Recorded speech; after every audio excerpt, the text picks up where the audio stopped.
Hello friends, welcome to my channel teaching by Ansari. तो देखिए, आज गुणनखंड निकालने का बहुत इंपॉर्टेंट और बहुत अच्छा सा सवाल लेके आए हैं। मोस्टली एग्जाम में ये सवाल पूछा गया है और पूछा जा भी सकता है, संभावना भी है। बहुत अच्छा ये सवाल है। तो देखिए, यहाँ पे लिखा हुआ है 360 के सभी गुणनखंडों, सम गुणनखंडों, विषम। मैंने एक सवाल में सारे मतलब बना दिए हैं। इसका जो फार्मूला है कि आप इसके हेल्प से कोई भी सवाल होगा तो आप इजीली सॉल्व कर पाएंगे। तो सवाल देखिए, 360 के सभी गुणनखंडों, सम गुणनखंडों, विषम गुणनखंडों का योग और संख्या ज्ञात कीजिए। अब कभी एग्जाम में ऐसे आ जाता है कि 360 के सभी गुणनखंडों का योग ज्ञात कीजिए, कभी आ जाता है सभी गुणनखंडों क्या मतलब संख्या ज्ञात कीजिए, कभी ये आ जाता है कि सभी गुणनखंडों के सम गुणनखंडों के सिर्फ संख्या ज्ञात कीजिए, कभी आ जाता है सिर्फ विषम गुणनखंडों की संख्या ज्ञात कीजिए। तो आप कैसे निकाल सकते हैं इजीली, और एक फार्मूला भी है। कई तरह से बताया गया है निकालने का तरीका, लेकिन हम भी बता रहे हैं, बहुत अच्छा सा तरीका है। अगर आप लोग वो फार्मूला बेस्ड है तो आसानी से निकाल पाएंगे, लेकिन ये पूछा ज़रूर जाता है एग्जाम में ज़्यादातर। तो यहाँ पे दिया गया है कि 360 के सभी गुणनखंडों, सम गुणनखंडों, विषम गुणनखंडों का योग और संख्या ज्ञात कीजिए। तो सबसे पहले आपको क्या करना है, ये 360 लिखा हुआ है, 360 का आपको गुणनखंड कर लेना, फैक्टर कर लेना है। तो इस तरह से आप लोगों को हमने कई वीडियो में बताया भी है कि कैसे करते हैं, तो इस तरह से आप कर लेंगे। तो जब इसका इस तरह से करेंगे तो दो कितनी बार आया है, 3 बार आया है। तो यहाँ पे 2 का पावर 3 इंटू 3 का पावर 2 इंटू 5 का पावर 1 लिख देंगे, क्योंकि यही आया ही इसका गुणनखंड करने पर। तो इस तरह आ गया। तो अब क्या करेंगे, ये और ये ना जो पावर, ये 2-3 बार तो आया है, तो इसको पी मान लेंगे, है ना। जो पी आगे, जो 2 से सबसे छोटी संख्या जो है उसको पी मान लेंगे, इसको क्यू मान लेंगे और इसको आर मान लेंगे। बस अब फार्मूला आप देखिए, तो इसमें दिया गया है कि 360 के सभी गुणनखंडों, है ना, सभी गुणनखंडों, सम गुणनखंडों, विषम गुणनखंडों का योग और संख्या ज्ञात कीजिए। तो सबसे पहले हम सभी गुणनखंडों की संख्या निकालते हैं, है ना। 6 तरह से आपको करना है, सभी गुणनखंडों का योग, सम गुणनखंडों का योग, विषम गुणनखंडों का योग, और सभी गुणनखंडों की संख्या, सम गुणनखंडों की संख्या और विषम गुणनखंडों की संख्या। अब इतना बड़ा तो एग्जाम में एक ही देगा, लेकिन तरीका पता होना चाहिए, और ये अक्सर आता है, आता ज़रूर है। तो सभी गुणनखंडों की संख्या निकालने का ये फॉर्मूला लिखा हुआ है, P plus Q into Q plus P plus 1 into Q plus 1 into R plus 1। ये इसका फॉर्मूला सभी गुणनखंडों की संख्या निकालना, योग नहीं है, ये संख्या है।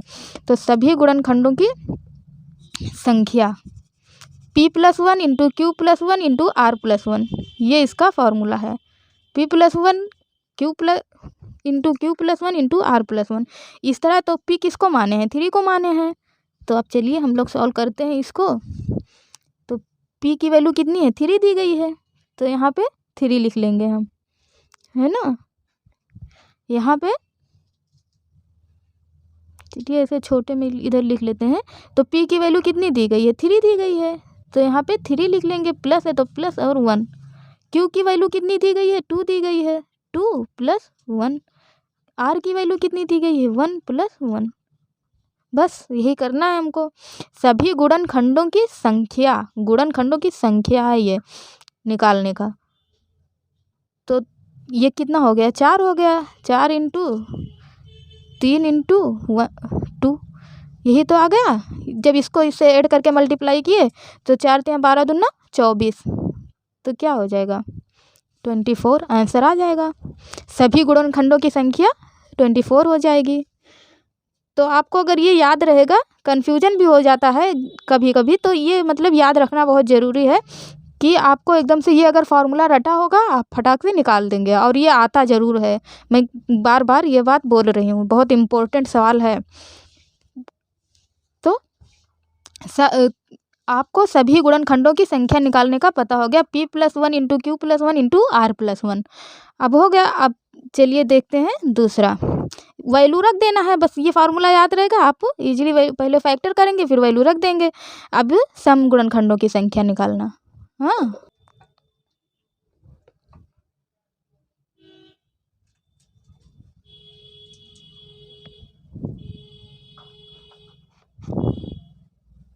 अब देखिए यहाँ पे सम गुणनखंडों की संख्या निकालने का फॉर्मूला। तो सम गुणनखंडों के लिए क्या है, p को आप बाहर ले आएंगे, p बाहर है और q+1 इंटू r+1 है ना। यहाँ पे p+1 into q+1 into r+1 था जब सभी गुणनखंडों की संख्या निकालना था, लेकिन अब हमको यहाँ पे सम गुणनखंडों का निकालना है, सम इवन फैक्टर। तो सम गुणनखंडों की जब संख्या निकालना है तो p को बाहर ले आएंगे, q+1 इंटू r+1। तो p की वैल्यू कितनी दी गई थी, p की वैल्यू तो 3 दी गई थी, तो यहाँ पे 3 लिख देंगे। और यहाँ पे q की वैल्यू कितनी दी गई थी, 2 दी गई थी, 2+1, और r की 1+1, यही तो दिया गया था, तो आप इस तरह लिख लेंगे। अब इसका जब मल्टीप्लाई करेंगे तो 3 इंटू 2, तो ये क्या हो जाएगा, 3 3 9 2 18 हो जाएगा। तो सम गुणनखंडों की संख्या कितनी हो जाएगी, सम गुणनखंडों की संख्या हो जाएगी 18।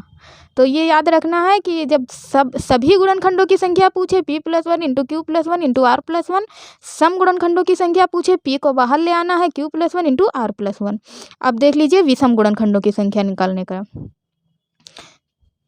तो वही 360 है, उसी का हम एक ही संख्या लिए हैं और उसी की हेल्प से सभी तरह जो आ सकते हैं एग्जाम में उस तरह के हम सवाल समझा रहे हैं। तो विषम गुणनखंडों की संख्या क्या हो जाएगी, यहाँ पे p को आपको हटा ही देना है विषम गुणनखंड के लिए। सम के लिए तो p को बाहर ले आना था, लेकिन विषम के लिए p को आपको हटा ही देना है, तो आप p को हटा देंगे। तो यहाँ पे q+1 इंटू r+1, तो q की वैल्यू कितनी दी गई थी, 2 दी गई थी, है ना।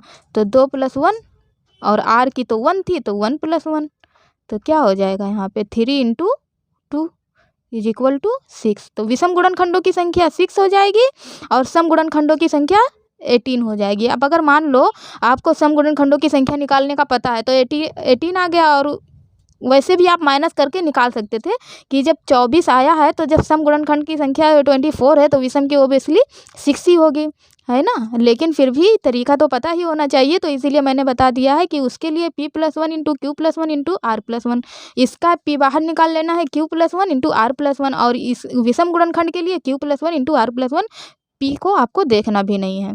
तो ये इस तरह से आप सभी गुणनखंडों की संख्या, सम गुणनखंडों की संख्या और विषम गुणनखंडों की संख्या निकालना सीख पाए हैं। अब आप लोगों को हम बताएंगे कि सभी गुणनखंडों का योग, सम गुणनखंडों का योग और विषम गुणनखंडों का योग कैसे निकालना है। तो चलिए आगे देख लेते। अब देखिए यहाँ पे लिखा है सभी गुणनखंडों का योग, वहाँ पे संख्या देख रहे थे ना, तो संख्या क्या फार्मूला क्या था, p+1 into q+1 into r+1, और सम का था p बाहर निकाल के q+1 इंटू r+1, और विषम का था p को हटा ही देना था, q+1 इंटू r+1। अब यहाँ पे आ गया सभी गुणनखंडों का योग, सभी गुणनखंडों का योग। तो इसका क्या फार्मूला है, a का पावर 0 प्लस a का पावर 1 प्लस a का पावर 2 प्लस a का पावर 3, इस तरह से है। अब ये क्या है अभी हम आपको समझा रहे हैं, b का पावर 1। अब वहाँ पे p q r माने थे, यहाँ पे a b c, यहाँ पे भी आप p q r ही मान सकते थे, लेकिन यही चलो मान लिया गया है। तो a का पावर 0, तो वहाँ पे p क्या था, p की वैल्यू कितनी दी गई थी, 3 दी गई थी ना। तो जितना जहाँ तक वैल्यू दी जाए वहाँ तक आपको लिखना है, और स्टार्ट 0 से करना है सभी गुणनखंडों के लिए, है ना। सभी गुणनखंडों की संख्या निकालना है, तो जब सभी गुणनखंडों के लिए आप निकालेंगे, अभी इसको p q कुछ भी मान लेते हैं, यहाँ पे a का पावर 0, लेकिन स्टार्ट आपको पावर की 0 से करना है, वहाँ तक जाना है जहाँ तक दिया है। तो यहाँ पे p की वैल्यू 3 दी गई थी, इसीलिए यहाँ पे 3 तक गया है। यहाँ पे वहाँ q की वैल्यू 2 दी गई थी, इसीलिए 2 तक गए हैं, और r की तो 1 दी गई थी, लेकिन स्टार्ट तो हमें 0 से करना है, इसीलिए यहाँ पे 0 से स्टार्ट किया गया है। अब चलिए इसको हल कर लेते हैं। तो दो के लिए ही तो 3 था, जितना फैक्टर 2 का बना था 3 बना था, तो इसीलिए 2 का पावर 1 किए थे, तो यहाँ पे 2 का पावर 0 प्लस 2 का पावर 1 प्लस 2 का पावर 2 प्लस 2 का पावर 3, क्योंकि p की वैल्यू 3 थी ना, a उसको मान रहे हैं, इसको ब्रैकेट में कर देते हैं। अब q की वैल्यू क्या थी, q की वैल्यू क्या थी, q की वैल्यू 3 थी ना, तो 3 की 2 बार था, तो 3 का पावर 0 कर देंगे प्लस 3 का पावर 1 प्लस 3 का पावर 2 कर देंगे, इसको भी ब्रैकेट कर देंगे। और r का क्या था, r का 5 था, तो 5 का पावर 0 प्लस 5 का पावर 1, इसको भी अब इसको सॉल्व कर लेंगे। तो किसी भी संख्या के ऊपर अगर 0 का पावर लगा रहता है तो उसका मान क्या हो जाता है, उसकी वैल्यू 1 होती है। तो इसका तो 1 हो जाएगा, है ना, 1 हो गया, प्लस यहाँ पे 2 हो जाएगा, यहाँ पे 4 हो जाएगा, यहाँ पे 8 हो जाएगा। यहाँ पे फिर 0 लगा है तो इसकी वैल्यू तो क्या हो जाएगी, 1 हो जाएगी, इसीलिए 1 हो गया। यहाँ पे 3 हो जाएगा और यहाँ पे 9 हो जाएगा। अब यहाँ 5 की पावर 1 हो जाएगा, यहाँ पे 5 ही हो जाएगा। अब इसको हम ऐड कर लेते हैं, तो 8 4 12, यहाँ 15 हो जाएगा, 12 3 15, 15 इंटू 9 3 12 13 हो जाएगा, यहाँ पे इंटू 6 हो जाएगा। अब इसको हम मल्टीप्लाई करेंगे, तो जब हम इसको पूरा मल्टीप्लाई करेंगे तो इसका क्या आ जाएगा, 1170। आप लोग करके देखिएगा, इसका 1170 आएगा, है ना, कि करके दिखा दें, चलिए करके दिखा ही दूँ। यहाँ पे देखिए, पहले आप 15 से 13 को मल्टीप्लाई करेंगे, तो 3 5 15, 3 1 3 1 4, है ना, एक हासिल जोड़ लेंगे, 1 5 5, 1 कम 1। अब यहाँ पे 5 5 4 9 और 195 आ गया।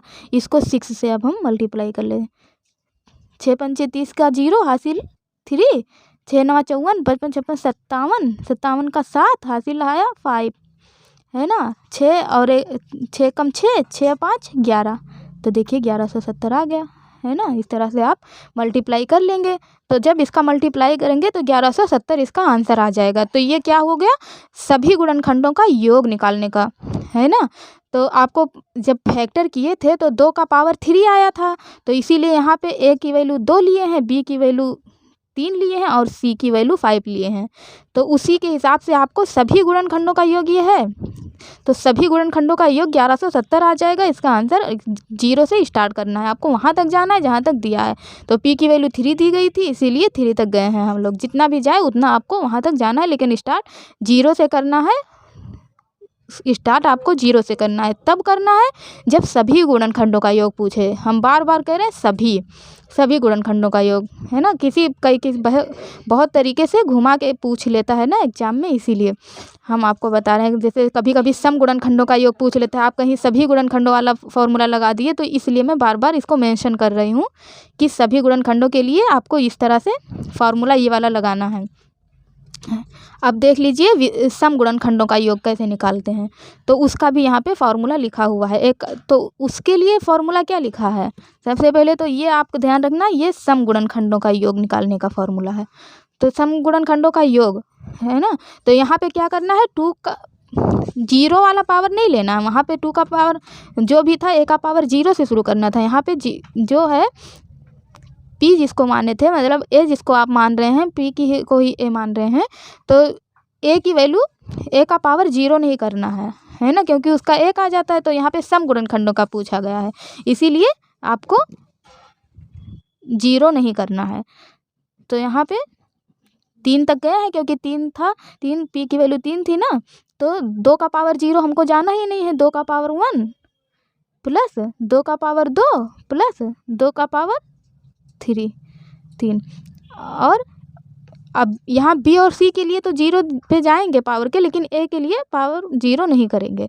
अब इसका क्या था, 3 का पावर 0 प्लस 3 का पावर 1 प्लस 3 का पावर 2 हो जाएगा। और यहाँ पे c है, 5 था ना, तो 5 का पावर 0 प्लस 5 का पावर 1, इस तरह से हो जाएगा, है ना, दिख रहा होगा। तो इस तरह हो जाएगा। अब आपको क्या करना है, अब इसको सॉल्व कर लेना है। तो इसको सॉल्व करेंगे तो क्या आ जाएगा, 2 आ जाएगा, 2 प्लस 4 प्लस 8 इंटू 3 का पावर तो 0 है ना, तो इसीलिए तो इसकी वैल्यू 1 आ जाएगी। 1 प्लस 3 प्लस 9 इंटू 5 का पावर 0 है तो 1 आ जाएगा यहाँ पे, है ना। 0 जिसका होता है उसका वैल्यू 1 होता है, और यहाँ पे 5 आ जाएगा। अब इसको आप सिंपली ऐड करके मल्टीप्लाई कर लेंगे, तो 8 4 12 14 आ जाएगा, है ना। ये इसको ऐड करेंगे तो 14 आ जाएगा, इंटू 9 3 12 13 आ जाएगा यहाँ पे, और 5 1 6 आ जाएगा, है ना। अब इसको भी हम मल्टीप्लाई कर लेंगे, है ना। तो जब इसको मल्टीप्लाई करेंगे तो इसका आंसर क्या आ जाएगा, 1092 इसका आंसर आ जाएगा, है ना। जब इसको 14 इंटू 13 इंटू 6 को जब मल्टीप्लाई करेंगे तो इसका आंसर 1092 आ जाएगा। तो इस तरह से आपको सम गुणनखंडों का जब निकालना हो तो 2 का पावर 0 नहीं करते हैं, बाकी आप सेम उसी तरह करेंगे। यहाँ पे आपको ध्यान रखना है कि स्टार्ट 1 से करना है। तो इस तरह से सम गुणनखंडों का योग निकालने को आपको पता, आई होप चल गया होगा। अब विषम गुणनखंडों का योग निकाल लेते हैं। तो विषम गुणनखंडों के योग के लिए क्या करना है, ए को आप टोटली बाहर ही कर देना है और जीरो पावर का 0 कर देना है। तो ए का पावर कितना था, ए का मान क्या था, 2 था, तो 2 का पावर 0 कर देंगे क्योंकि यहाँ पे 0 ही करना है। और यहाँ पे वो क्या करेंगे, अब ये तो b है ना, तो b की वैल्यू तो 3 थी, तो 3 का पावर 0 प्लस 3 का पावर 1 प्लस 3 का पावर 2, और c क्या था, 5 था, तो 5 का पावर 0 प्लस 5 का पावर 1, इस तरह से कर देंगे।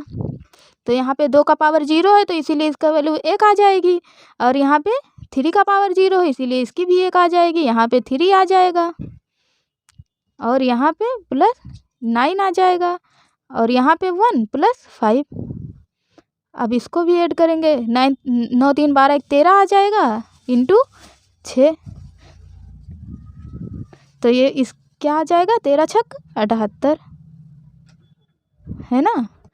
तो 78। तो आई होप आप लोगों को ये समझ में आ गया होगा। तो विषम गुणनखंडों का योग 78 आएगा। तो इस तरह से आप गुणनखंड वाले सवाल सॉल्व करेंगे। तो आई होप आप लोगों को ये सवाल अच्छे से गुणनखंड वाले समझ में आए होंगे। अगर समझ में आए हो तो आप लोग ध्यान से देखिए, और अगर एक बार में ना समझ में आए तो दोबारा देखिए, और इसका जो फॉर्मूला है इसे ज़रूर लर्न करके रखिए। Thank you for watching. अगर आप लोगों को समझ में आया हो तो मेरे चैनल को लाइक और सब्सक्राइब करें, और बेल आइकन को प्रेस करना ना भूलें। Thank you.